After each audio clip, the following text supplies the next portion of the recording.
How's it going, everyone? College Lefty, and in this video I'm going to be doing something a little bit different. I'm going to be hopping into some MLB The Show 17 gameplay, a little bit of a throwback. I got to thinking a little bit about MLB The Show 19 gameplay, and I wanted to kind of compare some things. I remember MLB The Show 17's pitching mechanics being a little bit different and having more control over some pitchers. So I'll be using Chris Sale, Oral Hershiser, Vida Blue, Roy Oswalt, and Max Scherzer, the finest version in this video. This is also going to be the squad. We have a couple players that are no longer in any MLB The Shows anymore. I like using Jimmy Rollins, Carlos Beltran, players like that. Joe Mauer, David Wright is another one. So I wanted to make sure I had a couple of those guys in the lineup. I've also done these videos previously throughout the year. I wanted to kind of hop back in time and play some of these old versions, but we are going up against a really good player in this video as well. This guy has played about 600 games. What in this ranked seasons alone, basically what I'm talking about is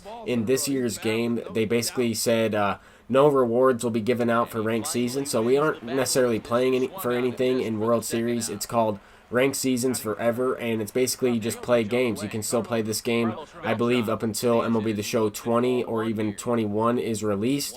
Normally it's about 3 years. You can play the game from 3 years ago. I'm not thinking that you'll be able to play MLB The Show 16 online anymore, but anyway, I felt like I was able to control the pitcher a lot more, just even in that first inning there. However, we do have Jimmy Rollins up at the plate leading off. I popped that one up. Just got to get used to a little bit of the differences in the swing timing windows and just a little bit of differences in the entire game. I remember pitch speeds being a little bit different, maybe even slower. I think MLB The Show 19 might have the fastest pitch speeds in any version of MLB The Show, but Pablo Sanchez, the creative player, College Lefty Gaming, is going deep. I had my creative player named that, but the announcer calls him Pablo Sanchez.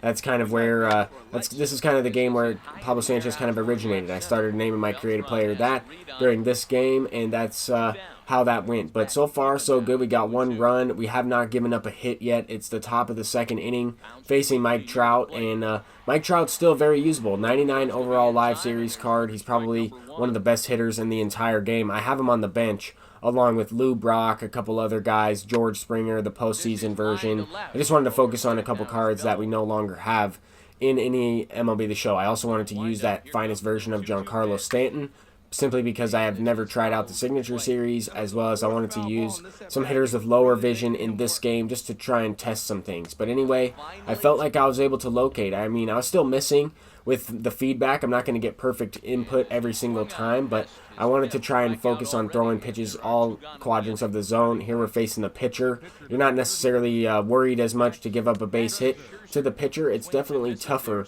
to hit with pitchers in this year's game. That's definitely a difference I noticed as well, just by hitting with mine in this one, as well as pitching against him. I felt like I was able to get the pitch confidence up even further on some of these individual pitches, which he already has maxed out confidence in the third inning. We haven't given up a hit. We've struck out a bunch of guys so far. Here's kind of an interesting hit where it's kind of like a force field on the bat. I never really saw the bat hit the ball at all, but it is a base knock. I had good timing on it, and the PCI was not on the ball all the way. There are still going to be some weird things that happen in the game. It's still a video game, a sports game at that, so there are going to be some crazy things. That one, a home run to the opposite field, the second home run for Pablo Sanchez in the game, but that one kind of hit off the left field wall and bounced over. That was kind of interesting. Haven't really seen that happen in MLB The Show 19 as much, or maybe even in 18, but anyway, Carlos Beltran hasn't done anything so far, flies out to the warning track. That one was a good squared up input, but the thing about Oral Hershiser in this game is he still has that lateral movement that he has in MLB The Show 19, but I'm waiting for him to get a Signature Series card. Using him in this video really made me think about that. When he does get a signature card, it might be the best pitcher in the game.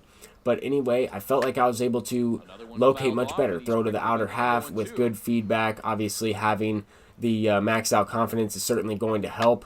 Trying to freeze him with the sinker inside, using that cutter-sinker combo. I felt like you were able to throw off-speed and fastballs a little bit more effectively in this year's game with control, being able to double up on certain pitches or even throw 3 straight pitches without random feedback where the pitches just located in the middle of the plate for no reason, maybe because you overuse that pitch.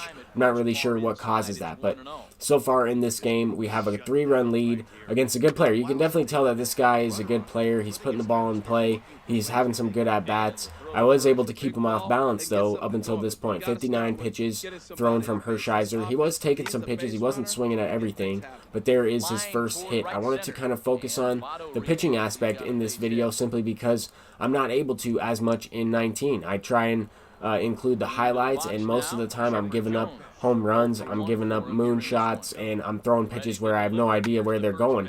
But in this situation, we try and throw a low sinker, we get the double play, and just like that, he faces the minimum. Even though I gave up a hit, he still gets out of the inning facing the minimum amount of batters, and he's trying to test it if I can hit that pitch up in the zone. With Joe Mauer, he goes deep with a no-doubter, just trying to get the starting to get the timing a little bit down on this game. I know I'm pretty close to making World Series on MLB The Show 19, just a couple wins away. Really just need to get on a win streak or even 2 win streaks in order to wrap it up and get the last 80 points or so that I need. I will be uploading another video for MLB The Show 19. I'll still be playing that game.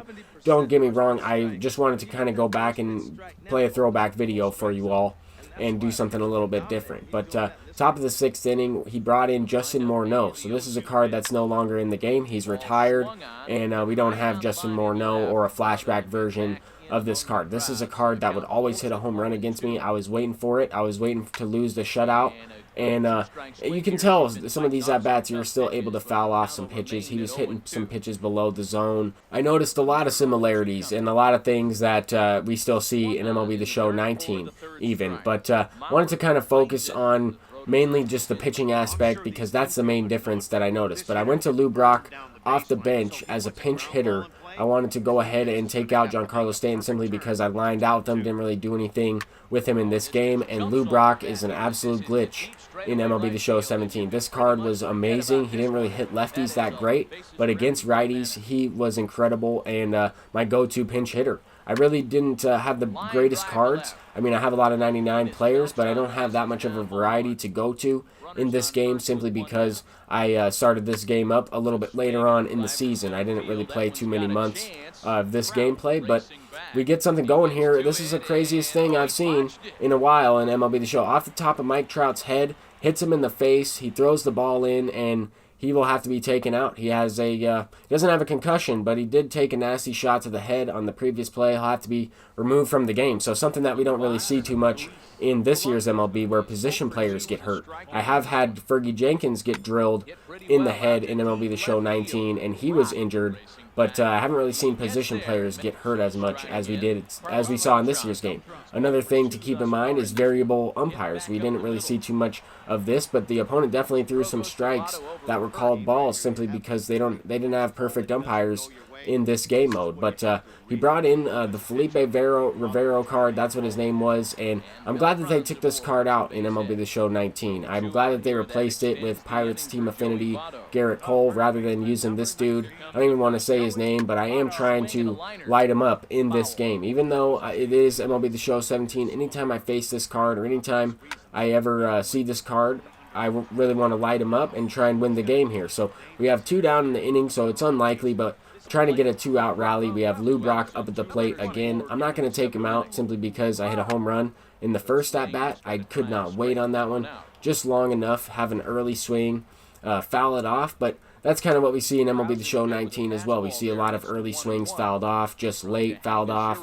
different hit results and different feedbacks. This one is a little bit of a topspin swing. I think this year was the first year that MLB The Show developers implemented ball physics and stuff like that. But also kind of something to keep in mind, how fast the base runners are. I mean, he flew around those bases, got an inside-the-park home run. I know Giancarlo Stanton bobbled it out there in center field, but you won't really get a triple. It's unlikely to even get a triple in MLB The Show 19, especially at Ship It Field. But we're down to the last run here. We need one swing of the bat to walk the game off with the mercy rule. And Reggie Jackson, lefty on lefty, he sends one deep, and that is going to be for the World Series. So we don't get any rewards for this, but as you can see here, he was in the 905, and I was at 897. We move up to 917. I don't know how long it'll be until I play another one of these games, but I wanted to kind of mix it up for you all, play something a little bit different. I did go ahead and play this game off stream, just wanted to mix it up, look back in time, and play a game that was a little bit more of a throwback. Also, I wanted to kind of show you guys the ranked seasons forever. They might bring something like this back. There was also an event forever type of thing where you needed a bunch of wins in order to unlock an Albert Pujols as well as a Mike Trout.